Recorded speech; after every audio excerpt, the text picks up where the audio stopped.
নমস্কাৰ আজি হৈছে 24 জানুৱাৰী অসমৰ লগতে ভাৰতৰ বিভিন্ন প্ৰান্তৰ পৰা আজি সন্ধিয়াৰ কেইবাটাও খবৰ আহি পৰিছে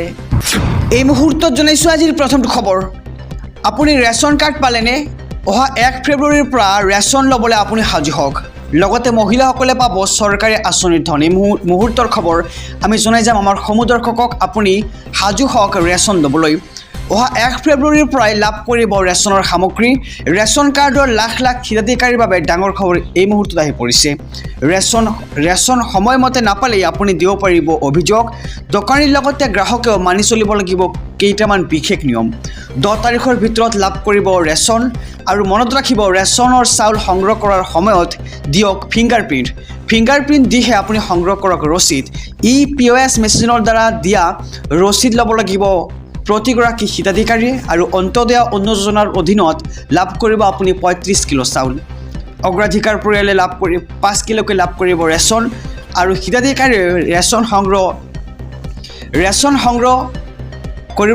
কৰি ল'ব লাগিব ৰচিদ আৰু 10 তাৰিখলৈকে দিনজোৰাকৈ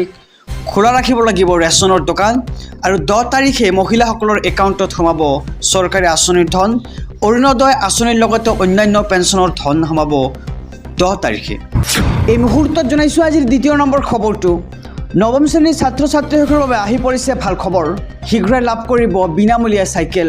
ৰাজ্যৰ লাখ লাখ নৱম শ্ৰেণীৰ শিক্ষাৰ্থীৰ বাবে আহি গ'ল ভাল খবৰ শীঘ্ৰে নৱম শ্ৰেণীৰ ছাত্ৰ আৰু ছাত্ৰীসকলে লাভ কৰিব চাইকেল জিলাই জিলাই সাজু কৰা হৈছে হাজাৰ হাজাৰ চাইকেল আৰু মুখ্যমন্ত্ৰী বিশেষ আঁচনিৰ জৰিয়তে ছাত্ৰ ছাত্ৰীসকলে লাভ কৰিব বিনামূলীয়া চাইকেল 2 এদিনতে প্ৰতিগৰাকী নৱম শ্ৰেণীৰ ছাত্ৰ ছাত্ৰীয়ে লাভ কৰিব চাইকেলসমূহ আৰু জিলাই জিলাই সাজু কৰা হৈছে হাজাৰ হাজাৰ চাইকেল মুখ্যমন্ত্ৰী বিশেষ আঁচনিৰ জৰিয়তে ছাত্ৰ ছাত্ৰীসকলে লাভ কৰিব সক্ষম হ'ব এই চাইকেল আৰু 2 এদিনতে প্ৰতিগৰাকী নৱম শ্ৰেণীৰ ছাত্ৰ আৰু ছাত্ৰীয়ে লাভ কৰিব এই চাইকেলসমূহ আহিছো পৰৱৰ্তী খবৰৰ মাজলৈ পঞ্চায়তৰ প্ৰাৰ্থীসকলৰ বাবে ডাঙৰ খবৰ আহি পৰিছে সাজু কৰক 12 বিধ নথি অন্যথা খেলিব নোৱাৰিব নিৰ্বাচন 17 মাৰ্চৰ পিছত অনুষ্ঠিত হ'ব পঞ্চায়ত নিৰ্বাচনৰ প্ৰাৰ্থীসকলৰ বাবে আহি গ'ল ডাঙৰ খবৰ প্ৰতিগৰাকী প্ৰাৰ্থীয়ে সাজু কৰিব লাগিব 12 বিধ নথি এবিধ নথি নহলেও আপুনি নাপাব প্ৰাৰ্থীত্ব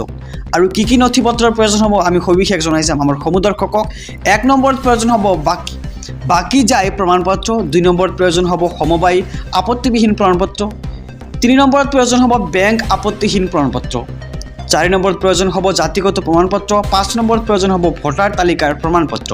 6 নম্বৰত প্ৰয়োজন হ'ব খাজনাৰ ৰচিদৰ 7 নম্বৰত প্ৰয়োজন হ'ব শপতনামাৰ 8 নম্বৰত প্ৰয়োজন হ'ব শিক্ষাগত অৰ্হতাৰ প্ৰমাণপত্ৰ 9 নম্বৰত প্ৰয়োজন হ'ব আঞ্চলিক পঞ্চায়তৰ NOC 10 নম্বৰত আপোনাৰ প্ৰয়োজন হ'ব প্ৰাৰ্থীৰ নামত নতুন বেংক একাউণ্ট 11 নম্বৰত প্ৰয়োজন হ'ব প্ৰস্তাৱ কৰ নথি আৰু সৰ্বশেষত অৰ্থাৎ 12 নম্বৰত প্ৰয়োজন হ'ব গাঁও প্ৰধানৰ প্ৰমাণপত্ৰ আৰু এই 12 বিধ নথি হ'লেহে আপুনি খেলিব পাৰিব পঞ্চায়ত নিৰ্বাচন আহিছো পৰৱৰ্তী খবৰৰ মাজলৈ আন এক জৰুৰী খবৰ ডোনাল্ড ট্ৰাম্পে আনিলে কঠোৰ নিয়ম ভাৰতলৈ উভতি আহিব লাগিব হাজাৰ হাজাৰ লোক ৰাষ্ট্ৰপতি হিচাপে শপত লোৱাৰ পিছতেই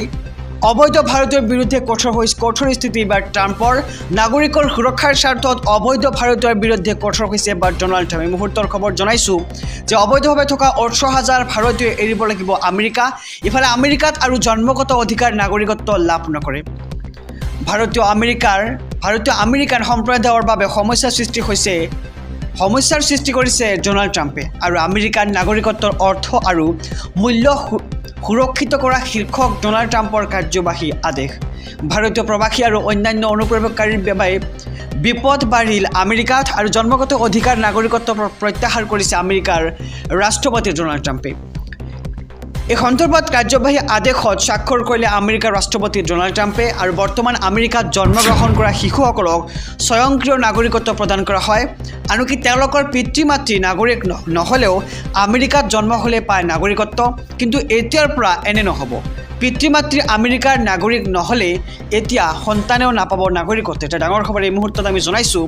যে আমেৰিকাৰ নাগৰিকত্বৰ অৰ্থ আৰু মূল্য সুৰক্ষিত কৰা শীৰ্ষক আদেশ দিলে এইবাৰ ডোনাল্ড ট্ৰাম্পে আমেৰিকা যুক্তৰাষ্ট্ৰত জন্মগ্ৰহণ কৰা শিশুৱে জন্মগত অধিকাৰ নাগৰিকত্বৰ বাবে যোগ্য নহ'ব আৰু এই পৰিৱৰ্তনটো আদেশ জাৰি কৰাৰ 30 দিনৰ পৰা কাৰ্যকৰী হ'ব আৰু আমেৰিকাৰ মাটিত জন্ম হ'লেই আমেৰিকাৰ নাগৰিকত্ব প্ৰদান কৰা নহ'ব এতিয়াৰে পৰা